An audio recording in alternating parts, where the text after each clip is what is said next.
Oh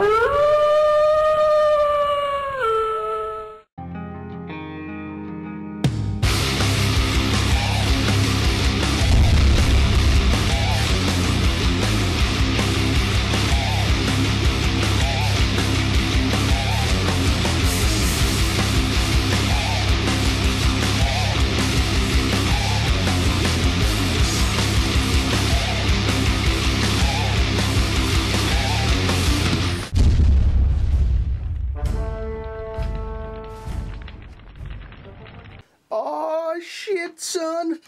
What's this? I do believe we've got a tidy desk, ladies and gentlemen. Check that out. My desk's not been this tidy in a long time. Even got me some new shelves! Yeah, motherfuckers!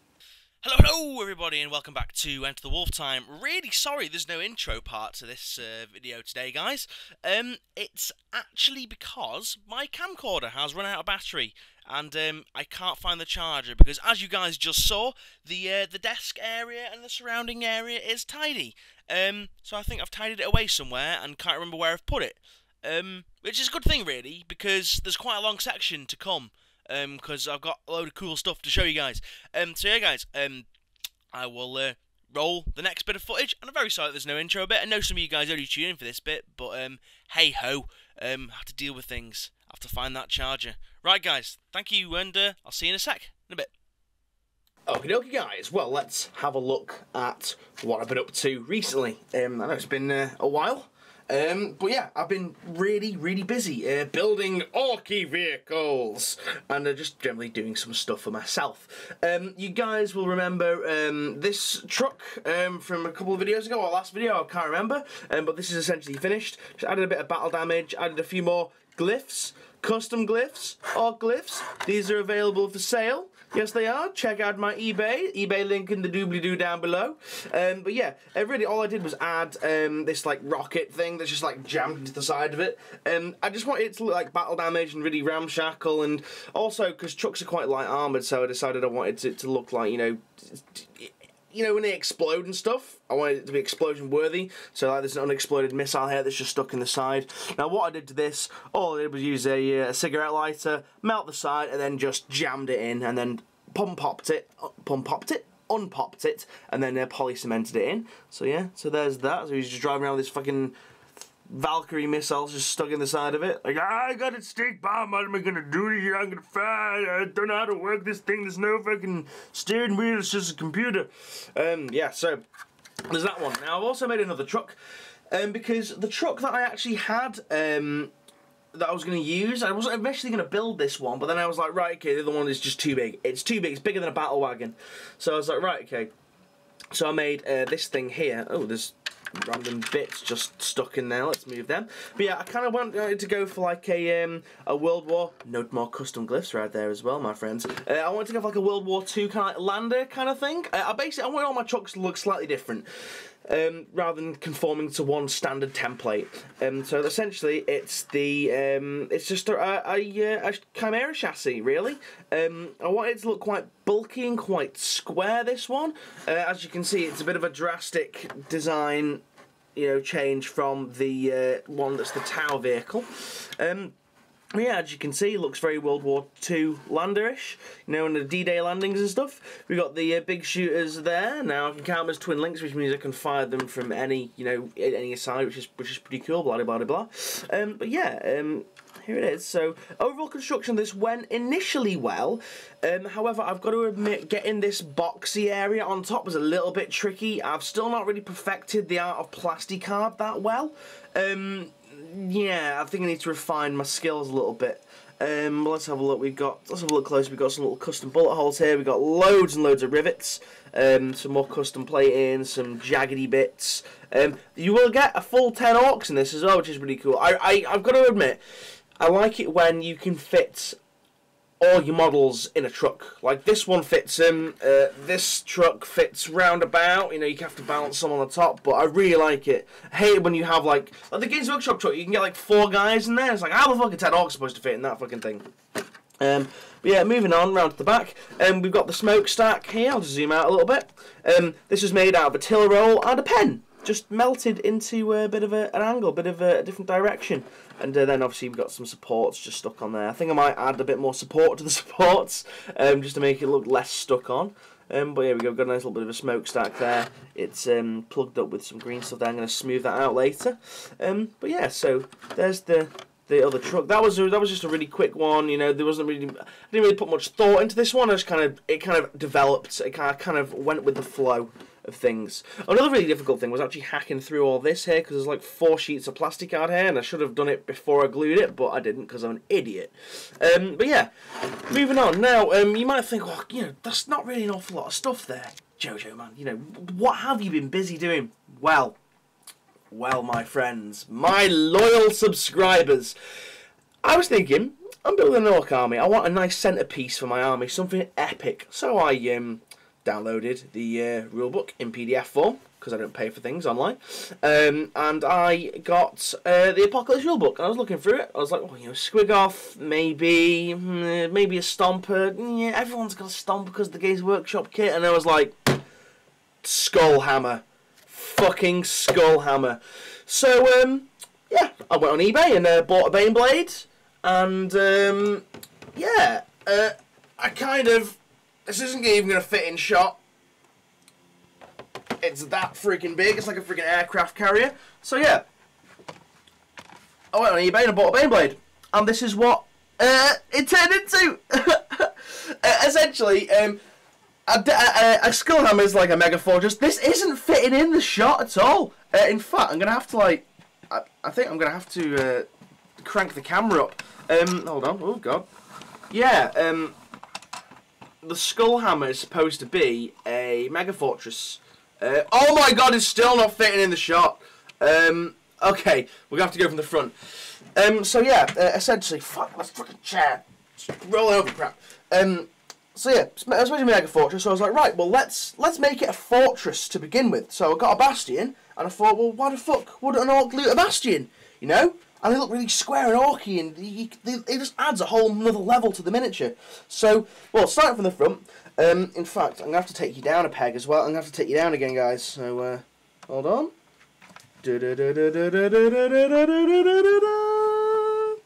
Right, so essentially, this is a Baneblade chassis. Now, guys might notice, compared to a Chimera chassis, now this is a Chimera chassis that's been, fuck's sake, this is a Chimera chassis that's been widened as well. It's still like double the size, and essentially that's the same thing that I did with that. I widened the chassis because it just was too thin. Now, it was too small, should I say. Now, it's ridiculous to say a Baneblade is too small, but it freaking was, to fit the bastion on the back of it. So what I did, I hacked the side tracks off it, and I wonder if I can actually show you guys. Hold on.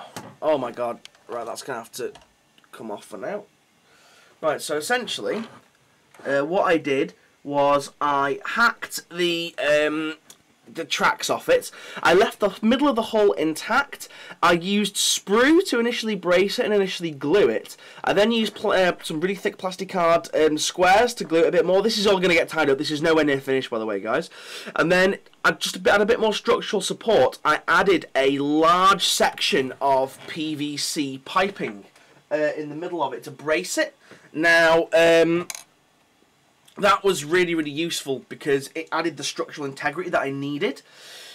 And also, you know, it stopped it from twisting because it was really flimsy in the middle.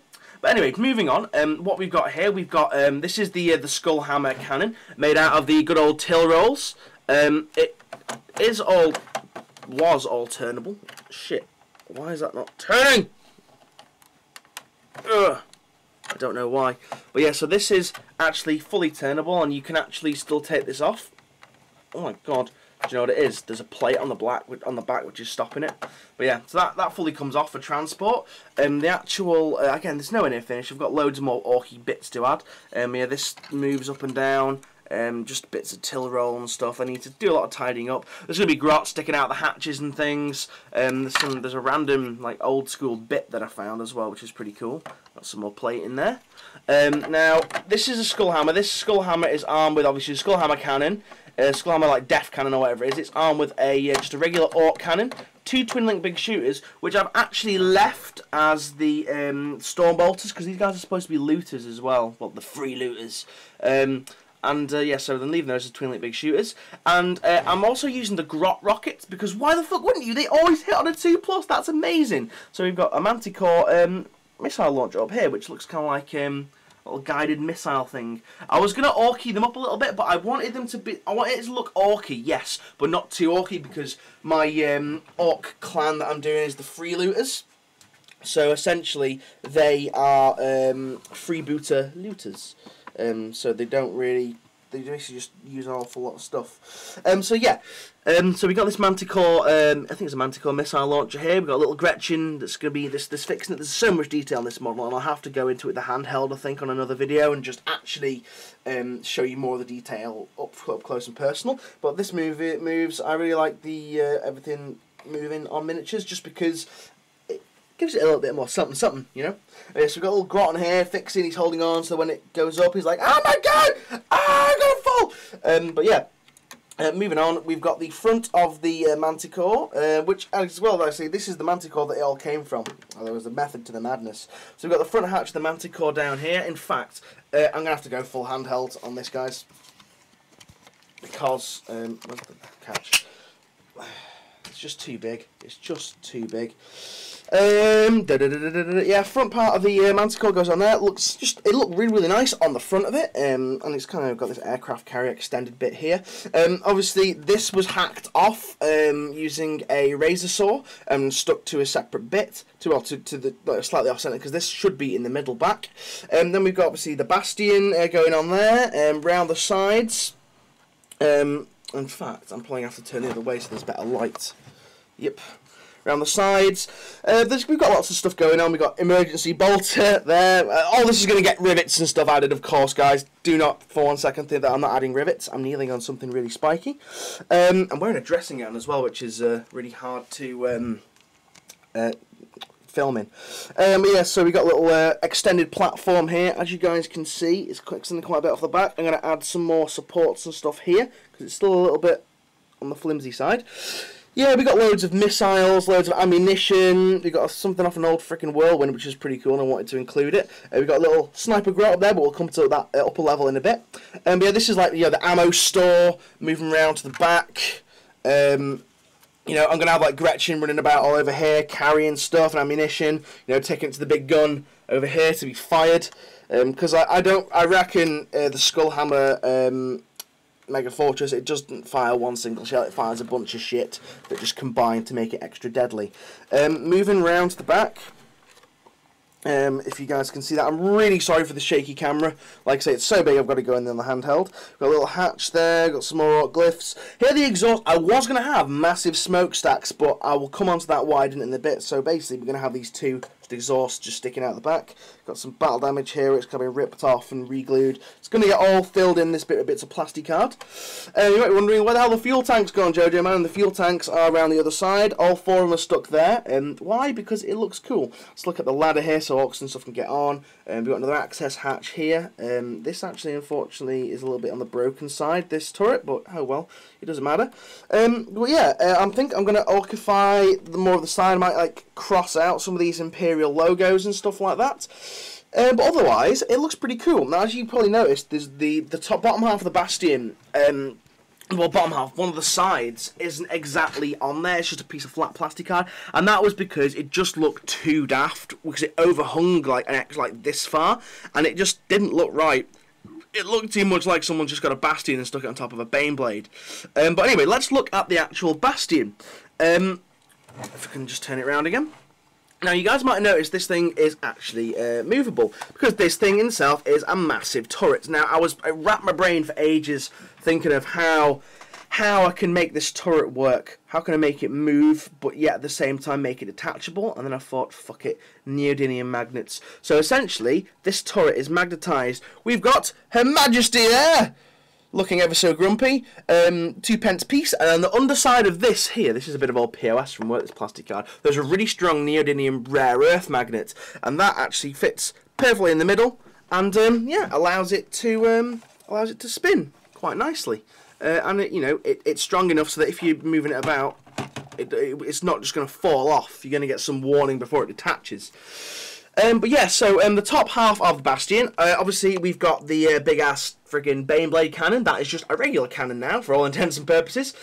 Moving up, we've got loads and loads of orc trophies and stuff. I wanted the front of it to be like a, hey, look what we've conquered. We've conquered a Baneblade and a Bastion, and now we're riding it.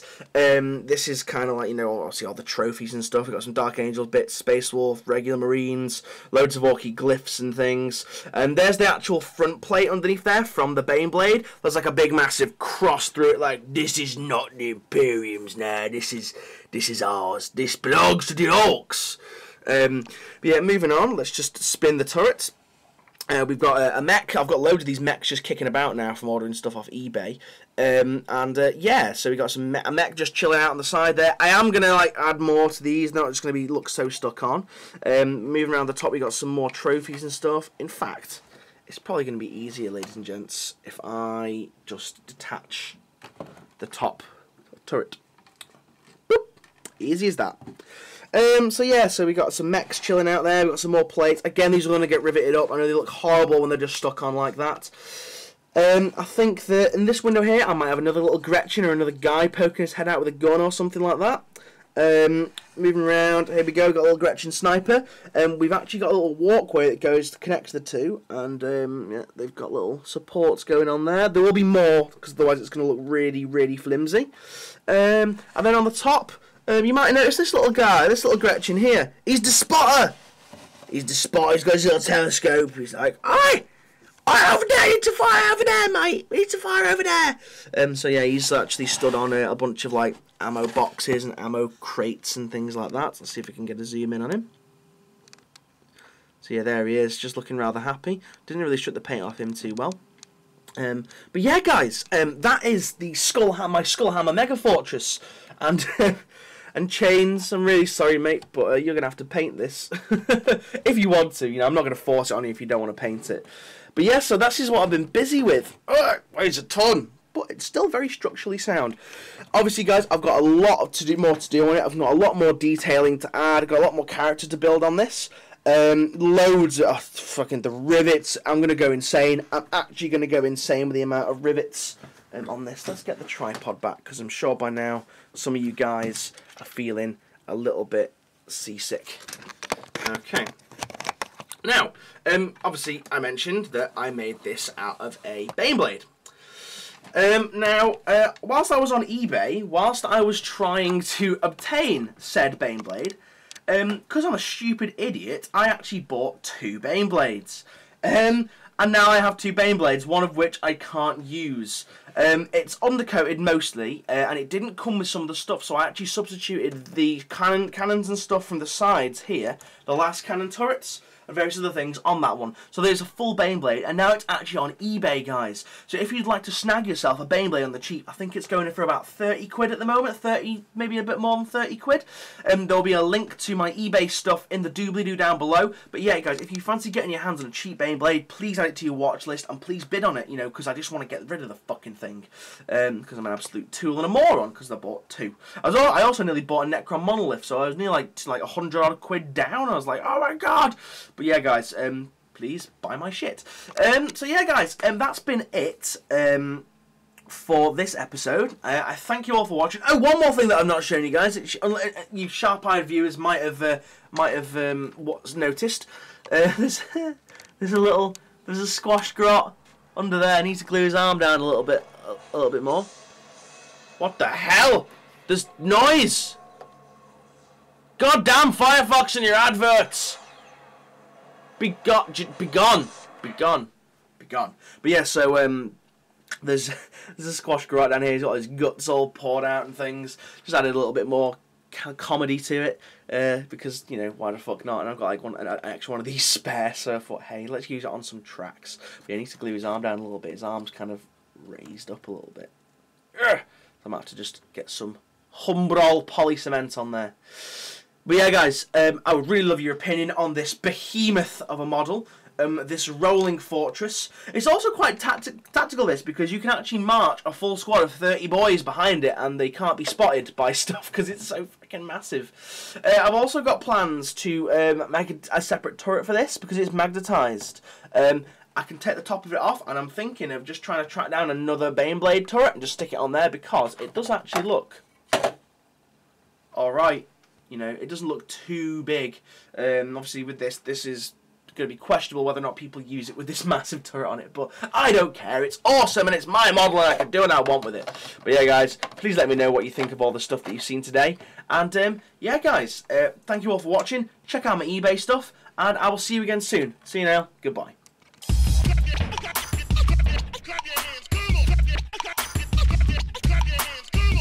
Okay guys, now it's time for a videoless Ask Me Anything section of the show.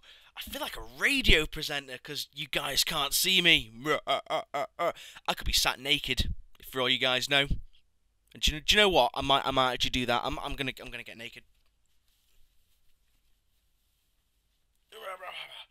Now I'm naked, guys. Okay, you got a naked JoJo man talking to you. Do you feel that's really creepy? I'm sorry, I'm not really naked, guys. I'm not really naked. Right, guys, this is the Ask Me Anything section of the show, live on radio. And the first Ask Me Anything comes from Reality Bites, and he says, if you break off a unicorn's horn, is it still a unicorn, or is it just a horse? And, well, it's still a unicorn, isn't it, really? Because you've only broken its horn off, and its horn will grow back, supposedly. I wonder what would happen if you ground that horn up and snorted it. That'd be, maybe you'd get, like, all kinds of crazy hallucinations. So anyway, right, okay, next question, moving on. Thank you, Reality Bites, that was a good one. This comes from Blackblade68, and he says, how does the lady boss feel about the hobby? And, I'll be completely honest with you, she thinks it's really nerdy, but she does tolerate it, which is quite cool, because I tolerate her hobbies and stuff like that, and, you know, it's just one of them. You give and take in relationships, give and take. It's all about making compromises, and I thank her an awful lot for compromising with my hobby, because it does seem to take over sometimes. So yeah, if you're listening, love you lots. Right, next question. This question comes from Tom Wilson, and he asks me, this is the killer question, people. This is the killer question. He asked me, how do I feel about real ales? And love them, absolutely love them is the answer to that. I don't think you can get better. All these lager people out there, you know, it's just like piss water, really, isn't it? You know, lager compared to real ales, it's a lot nicer. Just flavours and all the cool, crazy names and things, and the people you meet at the bar when you're ordering real ales as well. You know, you meet some rather colourful folk. But yeah, absolutely love real ales. Put it this way: if I went to a pub and and there's no real ales on offer, I won't drink. I'll be like, right, okay, well, I'll just drink at the next place then. However, if there's a choice of just lager or, say, cider, dirty cider. Can't drink it after the incident in Cornwall. That was horrible. We'll go into that now. But yeah, I just won't drink real ale. I won't drink lager if there's real ale on tap. You know, that's pretty much the dealio with that. But yeah, guys. Okay, so I'm really sorry. This has been a bit of a weird episode, mix of video and a mix of just random audio. But yeah, guys, I will see you again next time. See you now, guys. Goodbye.